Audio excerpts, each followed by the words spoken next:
नमस्कार साथियों, देखिए आज के वीडियो में हम यू डाइस प्लस पोर्टल पर सत्र 2022-23 की डाटा प्रविष्टि के संबंध में चर्चा करेंगे। यू डाइस प्लस पोर्टल पर प्राप्त होने वाली सुविधाएं पूर्व के सत्रों की भांति ही सत्र 2022-23 में भी पोर्टल पर समस्त प्रकार के विद्यालय दर्ज है। समस्त विद्यालय के यूजर बनाने की सुविधा पोर्टल पर उपलब्ध है। विद्यालय स्वयं अपने यूजर से ऑनलाइन पोर्टल पर लॉगिन कर सकते हैं। लॉगिन कर स्कूल स्वयं डेटा एंट्री कर सकते हैं। स्कूल इंटर डाटा को देख सकते हैं, उसमें सुधार कर सकते हैं, करेक्शन और ऑथेंटिक डाटा एंटर कर सकते हैं। स्कूल स्वयं अपने डाटा को लॉक और सबमिट कर सकते हैं। स्कूल स्तर से डाटा एंट्री के कुछ बेनिफिट यहाँ पर बताए गए हैं कि डाटा क्वालिटी पूर्ण प्राप्त होता है, डाटा एक्यूरेसी पूर्ण प्राप्त होता है, कंप्लीट डाटा प्राप्त होता है, डाटा समय पर प्राप्त होता है और ऑथेंटिक डाटा प्राप्त होता है।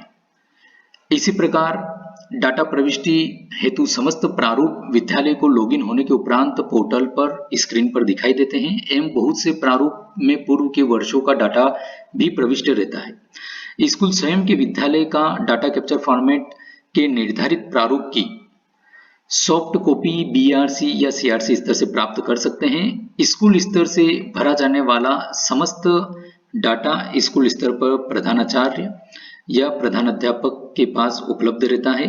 शिक्षक एवं स्टूडेंट का डाटा रिकॉर्ड के आधार पर अथवा प्राप्त कर आसानी से एंटर किया जा सकता है। डाटा प्रविष्टि के दौरान प्रत्येक स्तर या पेज पर डाटा सुरक्षित सेव करने का विकल्प उपलब्ध रहता है, जिसका प्रयोग कर स्कूल प्रविष्ट किए गए डाटा को सेव कर अपनी सुविधा अनुसार अलग अलग समय पर डाटा प्रविष्टि कर सकते हैं। एग्जाम्पल के तौर पर यहाँ पर बताया गया है कि इस प्रकार से डाटा कैप्चर फॉर्मेट ऑनलाइन हमको पोर्टल पर प्राप्त होगा, जैसे कि यहाँ पर 1.12, 1.17, 1.182, 1.38 ये अलग अलग पेजेस डाटा एंट्री हेतु पोर्टल पर उपलब्ध रहेंगे। सभी पेजेस में निर्धारित प्रारूप में डाटा एंट्री हेतु बहुत सारे पॉइंट्स बिंदु रहेंगे। तो विद्यालय जिस पेज पर है उस पेज का सभी आवश्यक डाटा एंटर कर सेव बटन का नीचे जिस प्रकार से 3 ऑप्शन रहेंगे, सेव बटन का यूज कर डाटा को सेव कर सकते हैं और अपनी सुविधा अनुसार नेक्स्ट टाइम पुनः डाटा प्रविष्ट कर सकते हैं। जो डाटा सेव किया गया है वो डाटा स्कूल को पुनः बाद में जब भी डाटा प्रविष्टि की जाएगी एज इट इज प्राप्त होगा। इस प्रकार डाटा सेव उपरांत लॉगआउट विद्यालय लॉगआउट कर सकते हैं। पुनः प्रविष्टि हेतु पूर्व से दर्ज किया हुआ सेव डाटा प्राप्त होता है। डाटा सही एवं समय पर भरा जा सकता है। DCF का प्रिंट न कराकर हम पर्यावरण को बचाने में भी हमारा अमूल्य सहयोग योगदान प्रदान कर सकते हैं। एक कदम वृक्ष पर्यावरण को बचाने की ओर DCF प्रिंट न कराकर।